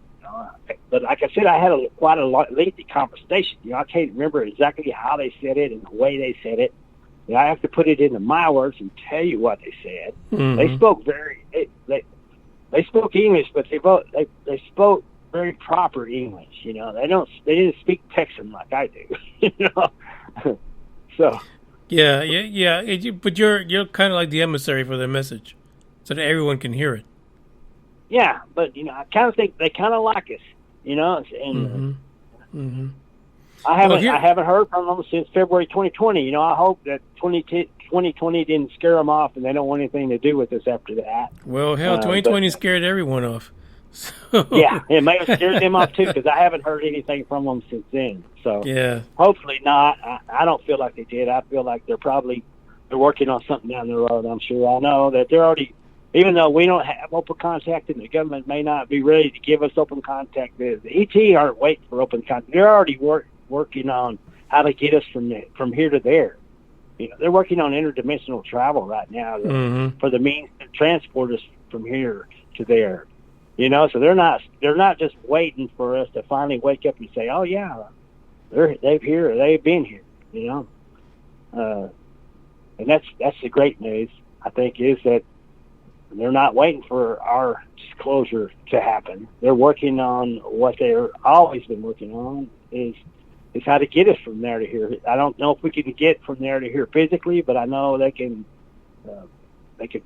pull our consciousness out of our body, and they call it an alternate reality. I thought when you pulled your consciousness out of your body was dead. You know, you were a ghost. Mm-hmm. You know. Mm-hmm. Yeah, these And are the I've had people say, technologies. "Oh, you're spiritual." You know, I'm not. No, I'm not spiritual, man. I think I've meditated twice in my whole life. I'm not one of these guys who goes on out-of-body journeys or anything Right. like that. I mean, But this is until it. They're teaching you something new, in a way. Things that happen in another civilization. But I Kinda. feel different now. I feel like the body is a flesh suit for the spirit. You know, I know that when you die, there's more life than what that fleshy body holds. And I mean that flesh. Yeah, it's just a containment for something greater. And when you discard it or it dies, you don't die. You just have to go to a different dimension or a different realm or to the ghost state or whatever that alternate reality is. And life goes on. Life goes on there. So, Ronnie, speaking about life goes on, 2021, you hit something pivotal, something you wanted to do for a long time. Where does the Ronnie story go next? Well, who's to say, you know? Man, wouldn't it be great if they just made a movie out of it? So, There you go. Yeah. I like telling my story, but man, it gets old after a while, you know. And there's 7 billion people on Earth. Man, I can't do that 7 billion times. So if we could just make a movie so that everybody know what it was. Yeah. You know? Who would play Ronnie? That's a question. I think that's hard to say, really. Who would make a good Ronnie? Yeah, who would make a good Ronnie? McConaughey, I think Matthew McConaughey would make a good Matthew Ronnie. McConaughey. He's from Texas. He kind of talks like us. Mm-hmm. Kind of acts like us. So I think, Matthew McConaughey would make a great Ronnie, I think. There you go. So, Ronnie, yes, I'm glad. I'm glad that you actually were able to do this and, kind of share your story with another audience, an audience of experiencers, because really that's how you find people with common situations and experiences, and that's how you get more info. And to be honest, I never in a million years would have thought that someone else would come forward and say that they had same kind of experience with cat people. That's just amazing to me. Yeah, and listen to the other experiences I've known, and I heard people talk about walking through walls, and I heard another guy talk about that he could feel the glass. So they moved him through a window pane. They abducted him and they hauled him out of a window, and he could feel the glass moving through his chest and stomach. And I'm going, that's the same thing I'm talking about when I walk through the wall, And I'm hearing other people say it too, and not just one, many, So these out-of-body experiences and these ET abductions where they're moving us through the walls and stuff, this, like I said, this alternate reality outside of our physical bodies and the reason they don't, and they said they're very concerned about the cross-contamination of worlds with viruses and bacteria. And they said, man, it would be bad for both worlds. And that's the reason they're there. Now, they could physically get here. I think they probably could physically get down here and get right amongst us, but it would be bad. It would be bad for us, We'd get sick. They'd get sick. We'd contaminate our world. We'd contaminate theirs. And I think that's the whole point of them coming in like they do in that alternate reality, like a spirit state. Yeah, they got to keep it safe. Because we know what happens when these weird microbes get into the population. It's not good. Well, part of my story that I don't really talk about much is I think it was sometime after the alien home invasion when I had these things in my house, man. I had this infection that got on my stomach, and it inflamed my whole guts and everything, man. And jeez. I was very close to getting sent to the CDC to design some kind of an antibiotic to fight this thing, and they kept treating it as staph, and they sent 2 tests off for staph, and both tests come back negative. And this was after the alien home invasion, and I was like, my God, it may have been some of the things in my house running around, got an infection on me, and it damn near killed me. Yeah, very possible. You just never know. You just never know. Yeah, somewhere out there, there's still a sample of some of the infection they took out of me, you know, so who's to say that ain't what that was, you know? Mm-hmm. So, Ronnie, any new projects, anything else coming up for you in the near future? No, not immediately. It's just, like I said, that I've had a pretty good run of shows and stuff like that, but, yeah, nothing really big in the works, no. No, I think life's getting back to normal here in about 4 weeks. I'll go back to driving the truck just like I always did, you know? Yeah, getting ready for a new experience.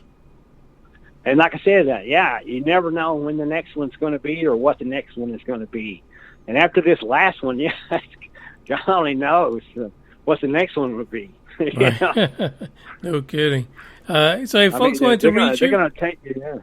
Yeah, so if folks want to reach you about your story and anything else that might be happening with Ronnie that they could kind of monitor, get updates from, what do you have out there? Yeah, I still got the Ronny Dawson YouTube channel, and it's like got 1,200,000 views, and people still contact me there. I have a Facebook page called Ronny Dawson Experience, and I have people contact me there. And like I said, I'm not really hard to get a hold of. It's possible to get a hold of me, and my story's out there. They've made a DVD of my talk, so it's available through the conference, I think. I don't know exactly I haven't seen yet where you order them from and stuff, but they actually give me a complimentary DVD of me giving my talk. I hadn't even got to watch it yet myself. So, oh, very nice. Yeah, so I may not want to see it, but I can see where I hit myself in the mouth with the mic. Oh, that's funny. Yeah. Mm-hmm. Well, you know, Ronnie, we always wish you the best of luck, and we're always following your adventures. And this really was a pivotal year for you, and I'm glad that you're here to tell us about it. And, hopefully next time we get to join you and kind of follow you around. Oh, yeah. I appreciate you having me on, man. I think you were like one of the first shows that I ever did, you and Big O way back in the day. I didn't even have that much to talk about, I just did some UFOs and stuff. It wasn't much of a story back then, but you guys were willing to have me on, and it was like one of the first shows I actually did, so, yeah. I enjoy doing the shows, and I enjoy. You get out there and beat the woods, and you kind of found me like Bob Brown did. Yeah, it's always our pleasure to have you on here, Ronnie. And like I said, I always look forward to hearing from you because you're out there. You're out there. You're telling your story. It doesn't deviate. Your story stays true, and that's why we like having you on here because there is so much to your story that really resonates with a lot of people, and for some reason, people don't want to see that. It's just really strange to us. Well, it's like I've told them, man, who can make this up? Right. When you've heard my story, who can make that up? Mm-hmm. I wouldn't be driving a truck for a living if I could make that kind of stuff up. I'd be working in TV or something, Exactly. Yeah. And the great thing is I don't have to make up any story. I'm not a book writer. I'm not a UFO researcher, all I have to do is go on that stage and tell them what happened, Mm-hmm. I don't have to go out there and do a bunch of I was surprised that a lot of these big-time UFO researchers have never had an experience, and I'm like, wow, man, you think that, if I didn't really get to see something, experience something like that, like I've gone through, man, I'd have burned out a long time ago. Right. Just researching UFOs and never seeing one. And so I was like, man, I kind of feel sorry for them, really, man. I was like, you guys just need to hang around me for a little while. Exactly. Yeah, so these guys who are writing books and stuff, talking about UFO history, that's what they long for, to actually experience it themselves firsthand. Yeah, and if we ever get to the point where I could take people back in time to spend the night with me, take them back to March the 2nd of 2011. 3 UFOs in 1 hour. It was a mile-long mothership flying right over the top of your head. That's the greatest show on earth right there, man. And I wasn't nobody there to see it but me. And that UFO coming right up on you, right up on me, and the compartment lighting up over there about 50 feet away with something staring out of it. I tell you what, that is you don't. That's as close as anyone I ever want to get. Yeah, I know. It's one of those sobering moments about your place in the universe. And that mothership flying over, that was the most awesome, man. That was the most amazing thing. I could never ever see anything like that again. That is just. Yeah, I thought it was a meteor. I thought it was a meteor fixing to take us all out. You know, Right. I seen that solid rock. I could see burn marks and craters, and it looked like I was looking at the surface of the moon. Impact marks on that thing. And I thought, my God, that's a meteor, a huge one, man. And it done snuck in on us. And here I am going to die right here at work. You know, last no place I kidding. want on earth I want to die is at work. Yeah, you know, that is just completely crazy. I think I have a question here for you. Oh, yeah, so GameVid is on here saying, yeah, that's what makes no sense. Researchers out there that have never had any experience, and they're out there, you know, all the time, going from conference to conference, writing books after books, but they really don't have any clue from a personal perspective. Yeah, that's true. You know, I almost makes me sad for them, really. To be honest, you know.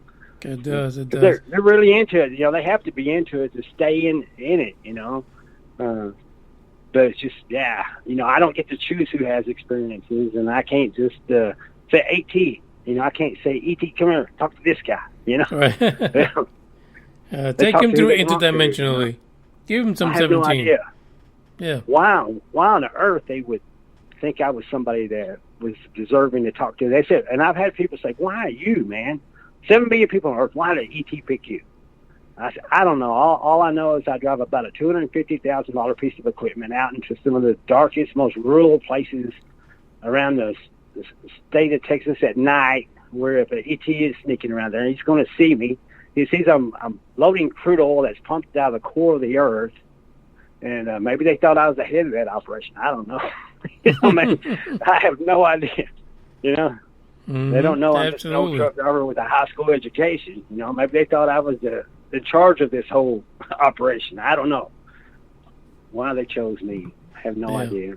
It's a fantastic story nonetheless, and I'm glad a lot of people got to experience it firsthand being told by you, Ronnie. And as always, I thank you so much for joining us on here. And, you know, bet, Manny.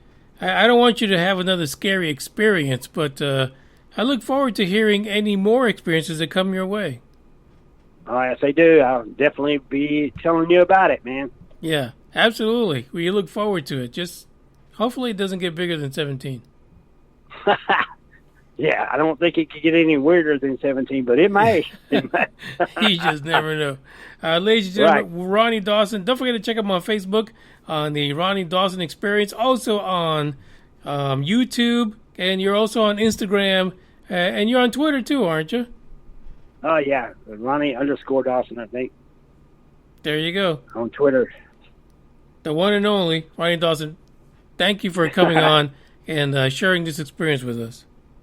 All right. Thank you, Manny. Play us a song. Yes, we sure will because people hate it. All right. Thank you, buddy. Ronnie. You have a good evening, and thank you for coming on the show. All right. Good night. Good night. There you go, ladies and gentlemen. That it was Ronny Dawson, the one and only. And yeah, we kind of latched on to Ronny Dawson a long time ago. And his story has evolved over the years.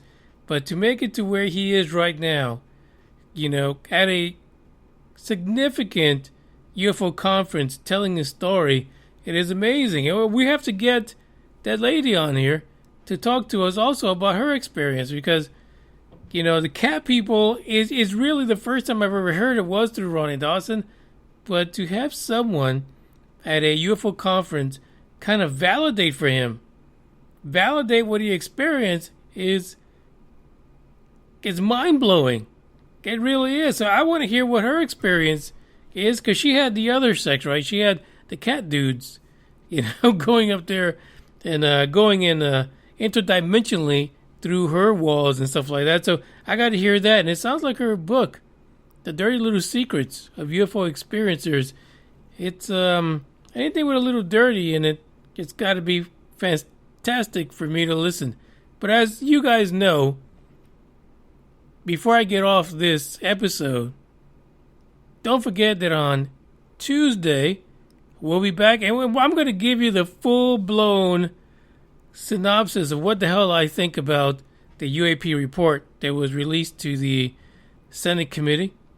Non-intelligence, because I can't say intelligence, the non-intelligent committee. And on Wednesday, we'll go back to UFO news. But in the meantime, you guys exactly know what I think, and that's this. Today is the beginning of the end and the start of a new beginning. Time has come to refine yourself and let go of the demons in your head that have held you in captivity for so long. It's time to flip the page and prove them wrong. It's time for rebirth. Yeah, time's up to say goodbye to all the haters, doubters, and non-believers trying to bring you down. In the blink of an eye, you'll realize that there's so much more to the book than the page you were stuck on. Finally, you will be free to live a life you love living instead of the life you think other people want you to live. Remember, you're the highest authority when it comes to knowing what you want and what you love. So stop trading yourself for the approval from others. Ladies and gentlemen, weirdos and geeks, please repeat after me. I don't give a fuck.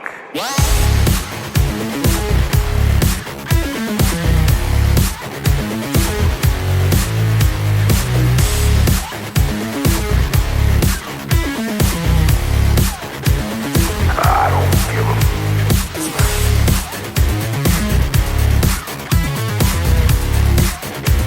I don't give a fuck.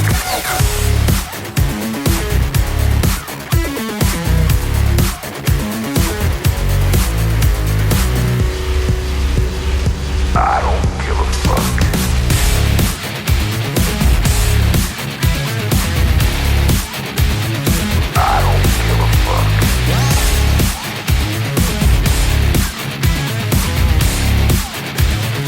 I don't give a fuck.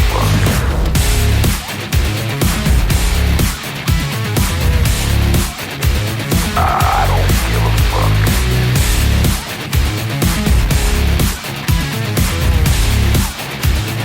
I don't give a fuck. It's time to start doing the right thing.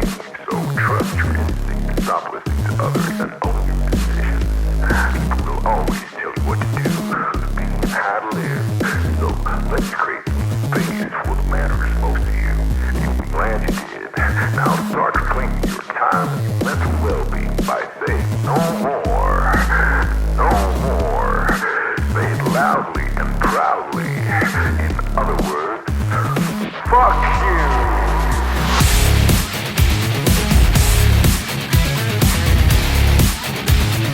I don't give a fuck.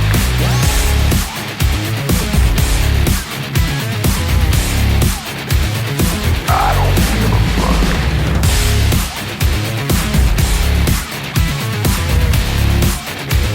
I don't give a fuck.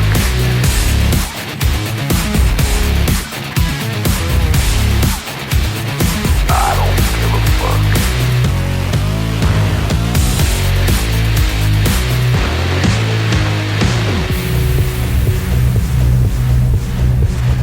We need one more for Ronnie's victory lap around the UFO Megacon.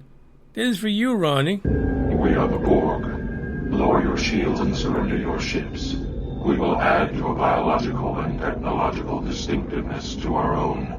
Your culture will adapt to service us. Resistance is futile. Get up, stretch my legs. Eat some breakfast, milk and eggs. Brush my teeth up, wash my face. Start my day. Wake up, get up, stretch my legs. Eat some breakfast, milk and eggs. Brush my teeth up, wash my face. Throw my clothes on, start my day. Wake up, I can smell the smoke from the bacon. Let's go, see the sun shining from the windows. Okay, I know that today'll be a good day. Okay, I know that today'll be a good day. A, B, C, 1, 2, 3. Drink some water, brush my teeth, get out of bed and I stretch. Bed in my hair is a mess. Look through my clothes for a fit. Anything I do is drip. Feel like a kid when I'm tick-tocking, I still keep it real as it is. I show my age, I don't switch often, I'm just as a dad as it gets. Try taking naps with my kids, talking, I'm guessing this life how it is. And I can't wait for the weekend, keep jammies on like I'm a kid. Wake up, get up, stretch my legs, eat some breakfast, milk and eggs. Brush my teeth up, wash my face, throw my clothes on, start my day. Wake up, I can smell the smoke from the bacon. Let's go, see the sun shining from the windows. Okay, I know that today'll be a good day. Okay, I know that today'll be a good day. Feel good, feel great, can't complain. Look out my window, see birds and planes. Sun's out, some clouds, it might rain. Siblings on my nerves again. Summertime, go for a swim. Wintertime, go grab a sled. Spring, I might need an umbrella. Fall back in school with my friends. Attitude change like the weather. My mom tell me it never ends. Like clocks, we evolve in a circle. Every 12 months we do it again. Wake up, get up, stretch my legs, eat some breakfast, milk and eggs. Brush my teeth up, wash my face, throw my clothes on, start my day. Wake up, get up, stretch my legs, eat some breakfast, milk and eggs. Brush my teeth up, wash my face, throw my clothes on, start my day. Get down. Get down. Get down. Get down. Get down. Get down. Get down. Get down. Get down or I'll put you down. Get out. Get out. Get out. Get out. Hasta la vista, baby.